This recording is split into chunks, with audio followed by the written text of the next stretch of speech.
Hey folks, welcome back to Bama Performance and Vintage Chainsaws. Back with the host Nate Forster, and tonight I want to give a little quick update. Sorry, see something I need to move real quick. One, I know some people have been asking, well, where's it been? Our Husqvarna 1100. You see, it's got a new starter cover. Had this starter cover on it. This came off of old 285, and what was happening, well, I could not pull it over. Well, I'll give you some backstory. Tried to go start it up for y'all the other day. Could not pull it over for the life of me. I mean, I could pull it out about 6 inches and it would dead stop. Pulled the spark plug out, pull it over, just put the spark plug in a little bit, check to see if it was hitting the spark plug. It wasn't hitting the spark plug. Wasn't hitting the piston, nothing like that. So I got to think, I said, well, wonder if it's this starter assembly. So I pulled it off, and this is what it is doing. It's wore out, essentially what it is. See that little clink right there? It's got a groove wore in. It's got a groove wore in it. That's what was dead stopping me. That along with the compression. I could not pull it through that clink right there. I mean, I can barely pull it now. That, and it's got a ton of spring pressure in it. Way more than it should. So, I got looking, trying to find something online I could replace it with. I came across this on eBay. There's a reproduction off of, it says it's for like a 185, 285. Does not list it for 1100, obviously because it had a 3-jaw starter. But if you need a 2-jaw starter for like a 298, it would work. It's some kind of aluminum casting. Pretty decent shape, honestly. Only thing is, at least on this saw, this boss down here is thicker than the original, that one or the one that came on it. So this bolt, this Allen head bolt, like up here and up here, was too short. Had to find something else to put down there for now. I'll get one. So, and assembly wise, it's pretty darn decent. I mean, you can see the compression on this thing. She's stout. But I can at least now pull it over. Now, I have to hit it at the right point to be able to pull it over, or it won't let me. But I can at least start to pull it over. I mean, it is, she's stout. That's because we dropped the base gasket on it.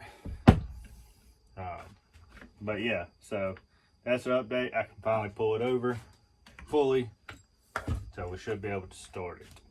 I'll try to in the next couple days. Try to give her a start. She looks pretty raggedy now. This top cover's worn. And it's got this new thing, but that, I imagine that paint's not that good quality. It'll fade pretty quick and it'll probably start looking similar again.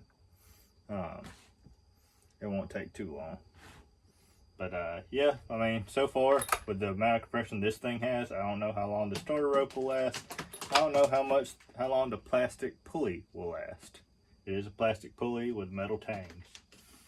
Don't know how long it'll last, or the recoil spring. So we'll just kind of keep an eye on it, see how it does. But yeah, at least now I can pull it over and it should start. We'll see. It ran before the air leak. It should run now. We got it sealed up pretty good. And yeah, now all we gotta do is go out and test it. But yep, if you're looking for a 2-prong starter assembly, these on eBay, I think this came from like Proline or something. It was, I think, $40 if you can't find the original, or yours is got a groove wore in it like that one down there. This so far does not appear to be a bad option. This thing's got pretty darn stout compression. I haven't even tried to compression test it. Maybe I will. Yeah, why not? Let's do it. I'll go ahead and pull this guy back off. We'll try to compression test it and see what she comes out to be.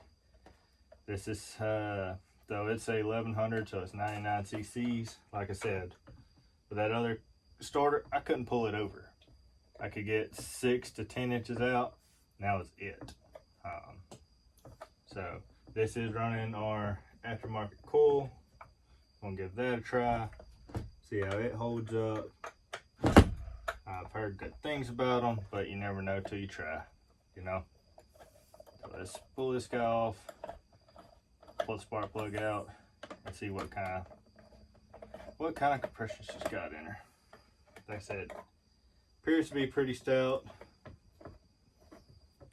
just for pulling it over, but we'll see. And this is not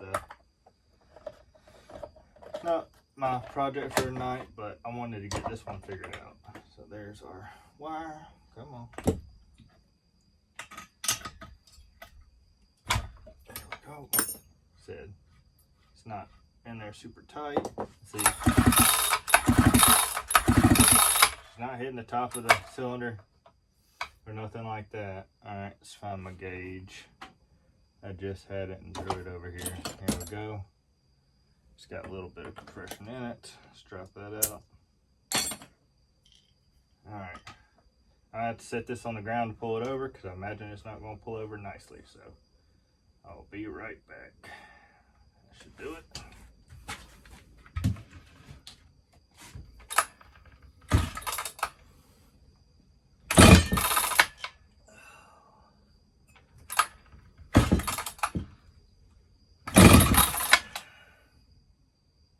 So far, we're at 170.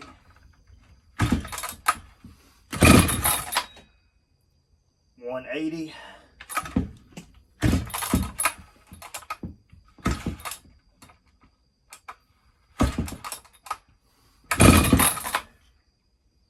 185.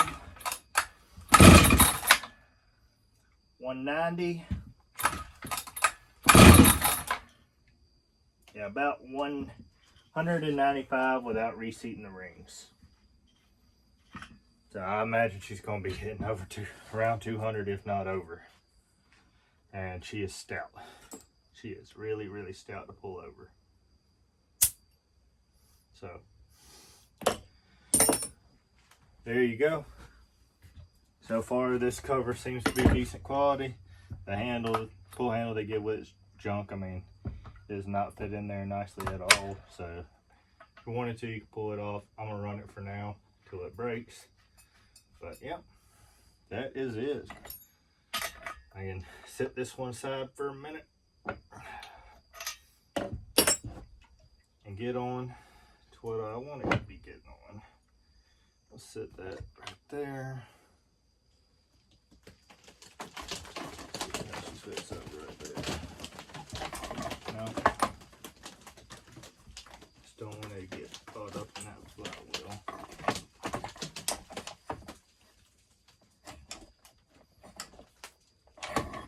If I do it like that, it may be okay. Let's see. Yeah, it's still not great. Let me try this other cover I got. Exact same basic cover. Fits it a little bit better.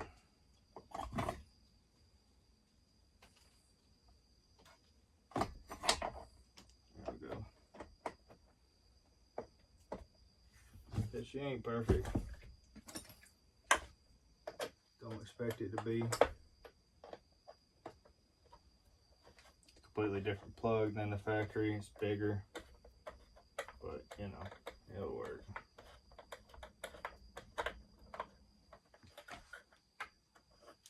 Let's go ahead and hit this guy up here. It may actually be. Oh, she's good.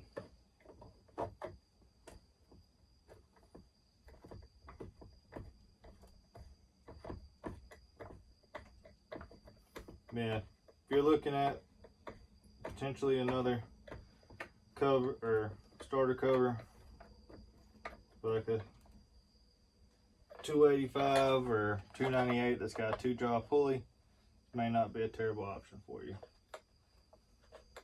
It may work well.